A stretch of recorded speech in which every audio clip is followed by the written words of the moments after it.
Hello everybody, and welcome back to another video. Thank you, of course, for humoring my desolate ambitions. I know it's been a while. I'm not really gonna say more than that, because obviously I do this every time. Now I am back, so we'll see. I'd like to make more, but without further ado, let's get into today's video. Today, I'll be reading SCP-7900, which of course is called A Place to Drown In. So, let's get started. Item number 7900, Containment Class, Euclid. Special containment procedures. A 5-kilometer exclusionary zone surrounds SCP-7900. Daily patrols of the surrounding waters are conducted by reconnaissance teams.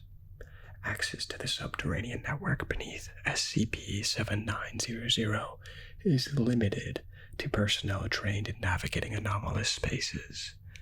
Exploration must be conducted with a party of 4 or more to reduce the possibility of disorientation. All exploration parties are expected to adhere to established routes. Deviations from such routes must be approved beforehand. Following the events described in Addendum C, motion sensors have been installed throughout the network. Should personnel become lost or separated beneath SCP-7900, they are advised to locate an enclosed space or secure a vantage point and await rescue. The production of excessive noise is ill-advised. All developments regarding SCP-7900 or other related phenomena should be forwarded to the Department of Cetacean Studies. Notice: containment procedures may be outdated and may have been flagged for revision. See Addendum D. Description: SCP-7900 is Notre Dame de la Mer, a monastery founded in 1208 CE and the center of numerous anomalous phenomena. SCP-7900 lies 7 kilometers off the coast of Normandy, France, on a rocky islet surrounded by deep waters. SCP-7900 was originally constructed as a military garrison for the French army in the First 100 Years' War, 1159 through 1259. Due to its strategic location, but was soon after converted to a Catholic institution. Due to its isolation from the mainland, SCP-7900 quickly gained a reputation as a place of spiritual healing and introspection. SCP-900 was difficult to travel to, and was thus only populated by a small settlement of devotees who lived permanently on the islet. Public awareness of SCP-7900 slowly declined over time due to its remoteness and the self-imposed solitude of its populace. At some point, contact between SCP-7900's residents and the European continent was cut off completely, and the practice religion on the islet shifted significantly from Catholicism. SCP-7900 eventually became little more than a myth by the 1300s, and has since been expunged completely from public records after its discovery by the Foundation in the late 19th century. At an unknown time, likely the late 12th century based on the architectural style, a Romanesque cathedral was built, similar to other cathedrals of the time period. Over the next 100 years, various additions were made to the original structure, including a bell tower, living quarters, and crypt. Where the rest of the continent progressed into Gothic architectural styles, future additions to SCP-7900 were aesthetically unique, though limited in scope due to the islet's scarce resources. Its designs sharply contrast mainline cathedrals through their incorporation of fluid shapes, vast reductions of natural light, and an emphasis on the color blue. Recovered tapestries, murals, and stained glass designs place a heavy thematic emphasis on the serenity associated with drowning. A vast tympanum above the entrance to the main cathedral depicts the ritualistic mass drowning of upwards of 50 individuals. Inside, murals and stained glass patterns portray the death, purification, and eventual transmutation of the soul after drowning, frequently paired with depictions of sea life such as cetaceans and semi-aquatic human hybrids. A tapestry recovered in the crypt portrays a group of missionaries uncovering a vast flooded cave containing a preserved whale carcass. Various metal weights, assumed to have been used in assisting in drowning, were recovered within SCP-7900's living quarters.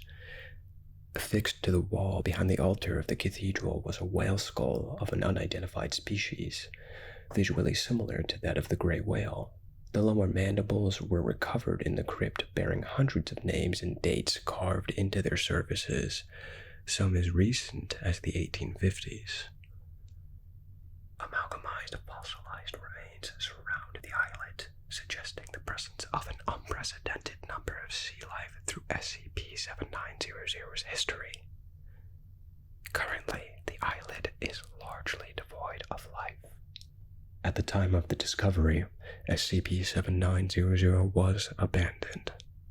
It has since become a vital asset to Foundation cultural studies in the region, helping to chronicle a rich yet grim period in French history. Addendum A. Beneath SCP-7900 lays an expansive network of tunnels constructed at an unknown date in SCP-7900's history. The network was discovered during archaeological digs around the base of the islet. The tunnels have yet to be fully explored, but survey teams have mapped over 150 kilometers to date. Estimates place the total size of the network between 600 and 1,000 kilometers. Much of the network appears to be naturally occurring, but significant portions have been reinforced with the intricate and advanced architecture. Unlike the above-ground portions, building materials used in the tunnels are foreign to the islet, consisting mostly of rare white soapstone and whalebone. Man-made reinforcements continue intermittently for 400 meters underground, despite the invisibility of construction projects given the technology available at the time of SCP-900's use. During preliminary explorations, it was discovered that the network possesses an anomalous effect that causes individuals to have a higher than average likelihood of becoming lost within the tunnels, even when using advanced navigation equipment. Rescued personnel consistently report becoming lost through non-anomalous means, such as equipment malfunction, disorientation, or unstable geologic activity, but repeated incidents suggest anomalous interference. This effect was noticed when Special Task Force Mammoth, a reconnaissance team specializing in subterranean exploration, failed to broadcast its all-clear signal for over 3 hours while underneath SCP-7900. The team was declared MIA 3 days after loss of contact, but was discovered shortly after by rescue patrols. During debriefing, members of the team described becoming disoriented after attempting to return to the surface the way they came. Following a standard protocol, they began methodical lateral exploration until reaching a flooded cave, pictured, which continued down an indiscernible depth. While devising a plan for rescue, several members of the team reported hearing vocalizations similar to a whale song emanating from the water. A closer investigation failed to reveal a source, but the team did recover a collection of metal weights similar to the above-ground artifacts. Vocalizations were described as increasing in intensity, amplified by the cave walls, until the team was forced to retreat from the cave. The following is an excerpt of a testimony of the incident by Rick Casteos, Chief Demolition Specialist for STF Mammoth. Me and Urjek are setting up the spikes for a radar sweep. The mission's gone to hell, so we're going to try to find the weakness in the rocks for a controlled blast, which would either clear a path or at least alert you guys to our location. Tanner tells us to head down the slope a bit to widen the range of the image, since we only have so much time before the batteries die. We get in about 15 meters from the rest of the team toward the water. Then I hear something. Sounded like a yelp. I look over at Urchek. He shrugs. I hear it again. Louder, but less sharp. The cave's echoing, so I can't pin down the direction of the source. We fan out, thinking it's a wild animal or maybe a person. Then Urchek screams, and I see him fall backward out of the corner of my eye. I rush over. He's pointing at the water, saying he saw something in it. A whale, he says, peeking up at him. I help him up, and we both scan for movement. Nothing. We hear the noise again. This time it's unmistakably coming from the water. A long wail, followed by short clicks and pops. I see Urchek's shaking. He's still green, so I cut him some slack. We see ripples in the water, and I tell Urchek to go and to get Tanner. He runs off, tail between his legs. But I didn't. I wasn't scared. No, why should I be? It only wanted to save my soul. Photographs of the cavern match descriptions of a divine grotto pictured in documents recovered from SCP-7900. Subsequent explorations have failed to locate the cavern. Addendum B. 2 months after the incident, Casteos was reported absent from his post at an unrelated anomaly. Several days later, a security detail stationed at SCP-7900 noticed burn marks at the entrance of the Subterranean network, appearing to form a trail leading into the system. Emily Tanner and other members of STF Mammoth were requested to investigate, given their prior experience with the anomaly. The following is a testimony from Emily Tanner about the incident. I've known Rick for a long time. He was one of the founding 6 members of Mammoth, the only one to survive that gravity well at the mystery spot. Saved my life more than once. He's tough, that's what I'm saying. 20 years on this job, and I've never seen someone crumble to pieces like Rick did. See, he had been acting weird for a while now. He'd take a little too long to answer questions. Sometimes he would be completely unresponsive. Given his position in the team, I figured he could hurt someone or himself. We were working on a job in Brazil, so I assumed it was malaria or something. I had him stay at a camp and told him to wait there until the doctors could fly in from Sao Paulo before handling any more of the dynamite. We were out maybe 12 hours. By the time we were back, he was gone. Just up and left. Took his stuff and nothing else. Searched the area. Came up with nothing. We wrote him off as another casualty of the profession.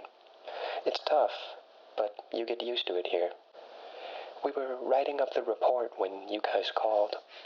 Said you'd found something at 7900 and that we were needed. We were there the next day. And before you ask, we followed the scorch marks. Sure, the thought of a trap crossed my mind, but I figured it was better than getting lost like last time. Plus, we were armed to the teeth and given professional fire team status. Not exactly sitting ducks. It took half an hour of winding tunnels and pearl-white bas-reliefs to find the end of the trail, right at the mouth of the flooded cavern. I turn on my high-beam flashlight, and I see Rick fucking sitting there at the edge of the water. My God, if you'd seen him, his eyes were all milky and he was unresponsive. I noticed his legs from the knee down submerged in the water. When we pulled him out, I saw that the skin was rotting off the bone. I don't know how long he must have been sitting there for that to happen. In his hand was a burnt-out emergency flare, no doubt what he used to make the trail. His clothes were ragged and he looked emaciated. We did a quick medical check, but since we only had basic supplies on hand, we couldn't do much for him. I told my team to haul him topside. I didn't like his odds of survival, and even if we could save his life, he'd never walk again. But I was relieved he wouldn't die alone down there. As my team started up the tunnel, I took a final glance at the pool. Just a cursory check, like I've done a million times before. That's when I locked eyes with an angel. Casteos' scorch marks were used to map a reliable path to the flooded cavern, seemingly bypassing the unstable topology of the network. An examination of the pool revealed evidence of life forms inhabiting the water. An aquatic emission confirmed the presence of at least one large marine organism, recently deceased and in good condition. Cause of death was determined to be starvation. The organism bore great visual similarities to the Errant family, which is the gray whale, with several major exceptions. Malformed eyes sunken into the skull and covered with skin growth. A total lack of blowholes or breathing apparatus. Lack of baleen, though damage to the mouth suggests removal post-birth. 2 arms, pale and bony, extending from other side of the torso and terminating in human-like hands. Due to its size, its removal from the cavern has been deemed improbable, and examinations had to be conducted by teams outfitted for sustained diving. The specimen species has been named Gray Apostle, Escherichthys apostile, at the behest of SCP-7900, Head of Research, Julia Go. The following memo was sent by Dr. Go to all research personnel assigned to SCP-7900. It became immediately clear upon seeing the specimen myself that we are dealing with something far greater than what we've started with. You have all been briefed on the history of this place. You have seen the devices used for torture, the murals and their macabre art. If you're like me, you've stood on the cliffs and stared into the sea as countless others have here through the millennia.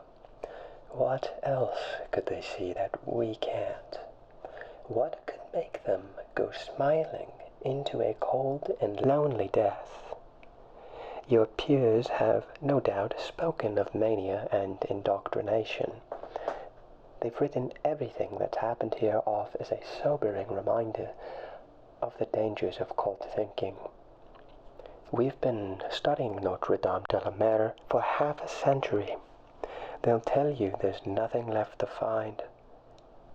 They're wrong. What we found in the Devil's Well is more than an addendum to this page. It's the key to everything. The arms on either side of the whale aren't human-like. They are human. They are a near-perfect genetic match, size accepted. And we have reason to believe there's more. The cave continues past the limits of our floodlights. There's more down there. The testimonies suggest live specimens, and I intend to find them. A small expeditionary force led by Dr. Go was dispatched to explore the submerged portions of the cave network and to determine the presence of living organisms. Exploration was ongoing. When Dr. Go's unit failed to report their findings at the predetermined time, additional teams were arranged for rescue purposes. Believing the submerged tunnels possessed similar anomalous properties as the rest of the network, subsequent explorations would be conducted meticulously. Extensive terraforming efforts were made to ensure line of sight between team members would not be broken. This proved effective as exploratory teams uncovered vast quantities of archaeological remains within sealed chambers within days. Recovered items resembled artifacts recovered above ground, but with a higher degree of technical skill. Almost all artworks solely depict cetaceans. Skeletal remains in near-perfect conditions were frequently encountered, many of which possessed human-like upper torsos fused with an elongated lower spine, ending in preserved flukes. Remains were frequently intermingled with the larger cetacean skeletons, often congregating in the stomach region. On the 5th day of exploration, demolition crews uncovered an unusually large chamber, resembling a fissure in the earth and extending down in an indeterminate distance. While deliberating a course of action, crew members reported hearing whale song emanating from the bottom of the chasm. Supervisor Lee Dupont describes the following moments. I'm looking down there, and I'm telling myself, don't go down. Just don't go down. There's nothing down there. Not my mission, not my problem, right? I mean, when has something good ever happened to you when you poke around where you're not wanted? But that's the thing, isn't it? I was wanted. They wanted me down there. That's what you guys keep getting wrong. This isn't another death cult. It's not another Allegata. It's our fucking ticket out here. It's our way off this whole fucking messed up world we're in. They didn't kill Go and her team. You wanna know how I know that? Because they fucking told me. They have a way of doing that. Communicating something to you in an instant. It's hard to articulate, but after it happens, you know what they wanted you to know. It's like waking up from a dream.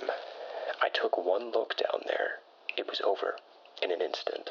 My team protested to going down there, but when they saw it too, they heard the siren's call. We start out afraid of the dark, but then we grow up. We peel the curtain back and find out there was nothing to be scared of in the first place. We evolve. And my evolution was in that cave. I don't remember everything I saw down there. It was like a dream. I can't recall the details, but I'll never forget the faces. Horrible, mummified, scared, millions of them starving to death in that pit.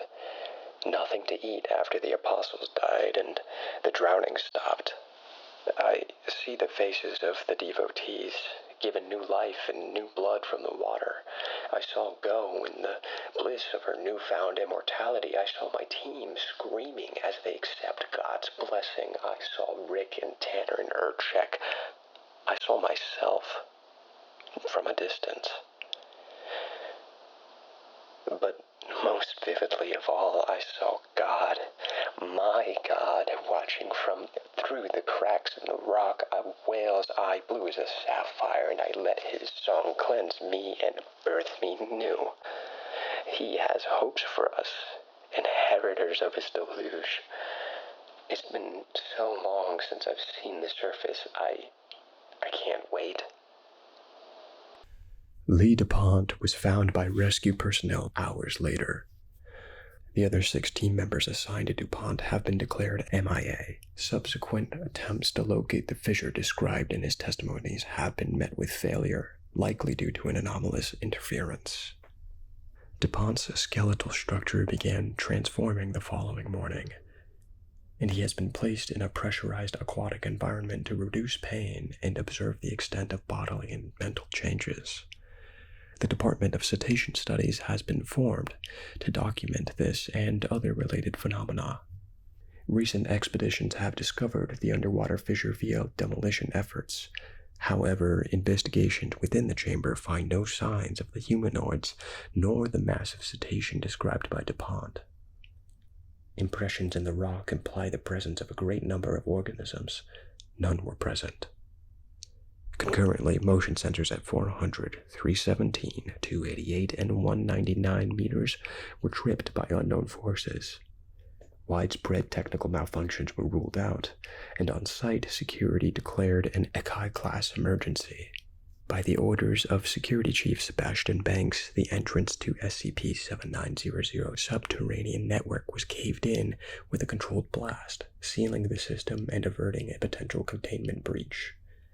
Banks recounted the following during his debrief. You want to know about the cave-in? That's what this is all about, right? You want to know why I ordered my men to bury the last 6 months of my job in 3,000 tons of solid rock? Something tripped the sensors, and fast, too. Too fast to be a single entity.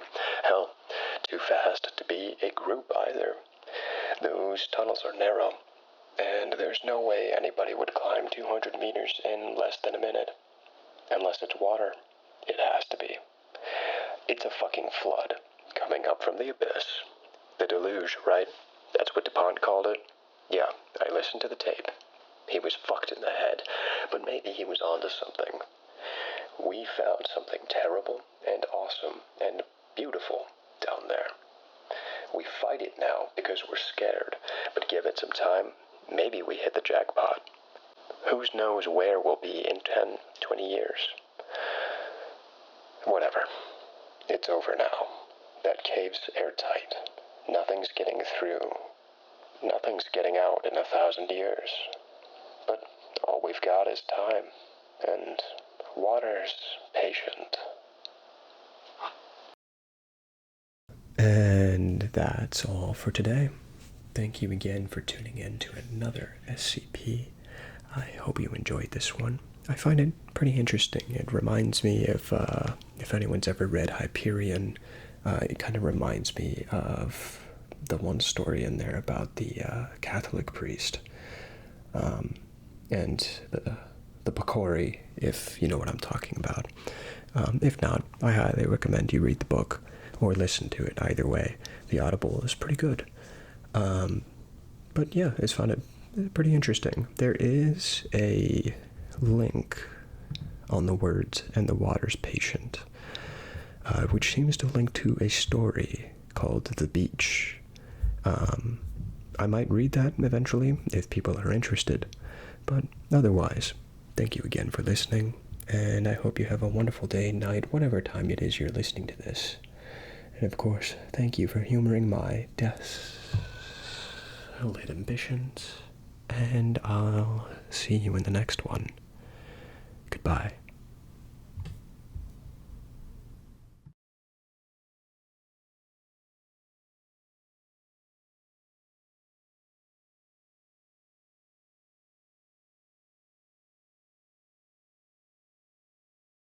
Or secure vantage point and wait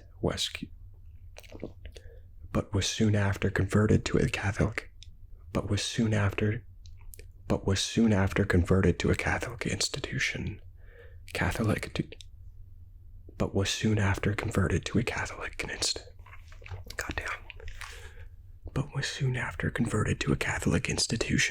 To remoteness and the self-imposed solitude of its populace. People, shut the fuck up. Its designs sharply contrasted. A vast tympanum above the entrance to the main cathedral depicts the ritualistic. Alright, let's come up with a voice. Pause. Me and Urjek are setting up the spikes for a radar sweep. Several days later, a security details. The following is a testimony. The organism bore great visual similarities with the... Oh, Jesus Christ, that is quite the scientific name right there.